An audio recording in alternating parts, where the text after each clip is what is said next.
Hi everyone, সবাই কেমন আছো? আশা করি সবাই ভালো আছো। আমিও ভালো আছি। দেখো, তোমরা প্রথমে ভিডিওটা দেখে বুঝতেই পেরে গেছো যে আমি কি ভিডিও নিয়ে এসেছি। প্লিজ তোমরা ভিডিওটা না স্কিপ করে তোমরা দেখো ভিডিওটা, আমি কি জন্য আবারও এই এক্সচেঞ্জের ভিডিওটা বানালাম।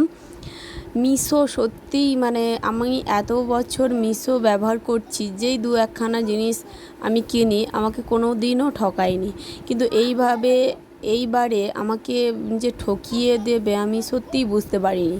আমি চেয়েছিলাম আসামের ট্রেডিশনাল শাড়ি, যেটা দেখো যেই শাড়িগুলো কি সুন্দর বেশ আঁচলের কাছে, যেটা কোমরের কাছে গুঁজবো সেই কোমরের গোঁজাটা কি সুন্দর ঝুরি ঝুরি থাকে। আমি সেটা দেখেই শাড়িটা আমার খুব ভালো লেগেছিলো, আমি অর্ডার করেছিলাম। বাট সেই ঝুরি ঝুরিটাই নেই। আমি আগেও যেই শাড়িটা আমি তোমাদের কাছে ভিডিও করেছি, আনবক্সিং করেছি, সেটাতে কোনো ঝুরি ঝুরি ছিল না। সেই জন্য আমি এক্সচেঞ্জ করেছিলাম, ভাবলাম এক্সচেঞ্জ করে দিলে ওটা আবার আমাকে ঠিকভাবে দেবে, কিন্তু না, আমার মনে হলো ওটা এক শাড়িই আমাকে ফেরত দিয়ে দিল। এই জন্যই লোকে বলে অনলাইনে শাড়ি নেওয়ার থেকে বসা দোকানে গিয়ে নিজে গিয়ে পছন্দ করে কেনা ভালো। আমি জাস্ট আমার পছন্দ হয়েছিল আসামের ট্রেডিশনাল শাড়ি, তো খুব ইচ্ছে করেছিল যে ওটা আমি একটু ইউজ করে দেখবো যে কীভাবে পরে, এবং ওটা ওর যে শাড়ি পরার যে স্টাইলটা খুব ভালো লেগেছিলো আমার। আমি ফোনে দেখেছি অনেক ভিডিও, সেই কারণে আমি নিয়েছিলাম। আর ওই যে কোমরের কাছে ওই যে ঝুরি ঝুরিটা কুচির কাছে বেরিয়ে থাকে, ওইটা এত ভালো লেগেছিলো, সেই কারণে আমি অর্ডার দিয়েছিলাম।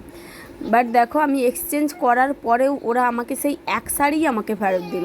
একদমই কেউ কিনবে না মিশো থেকে এই মেঘলা, আসামের যে ট্রেডিশনাল শাড়ি মেঘলা শাড়ি কেউ কিনবে না, আমি বলছি।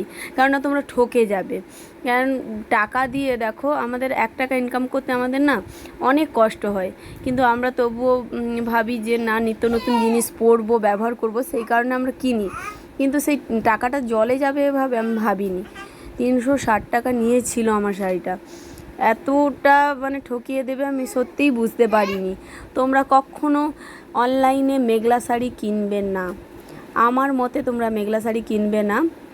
আমি পুরোপুরি ঠকে গেলাম, তোমরা দেখে নাও। এখানে আগেও আমি যে ভিডিওটা ছেড়েছি তোমরা দেখতে পাচ্ছ, এক শাড়ি একটুও আলাদা নয়, একদমই আলাদা নয়, কোনো কিছুই আলাদাভাবে আমাকে দেয়নি। ওই একই শাড়ি আমাকে দিয়ে দিয়েছে। আমার এটাই মনে হচ্ছে যে ওরা এই এক শাড়ি আমাকে দিয়ে দিয়েছে, কারণ আমি যখন শাড়িটা ওপেন করি মনে হচ্ছে পুরো নিজেরা ওরা আবার ভাঁজ করে ওখান থেকেই আমাকে পার্সেল করে দিয়ে দিয়েছে। তো তোমরা কেউ নেবে না বন্ধুরা, সবাই ভালো থেকো।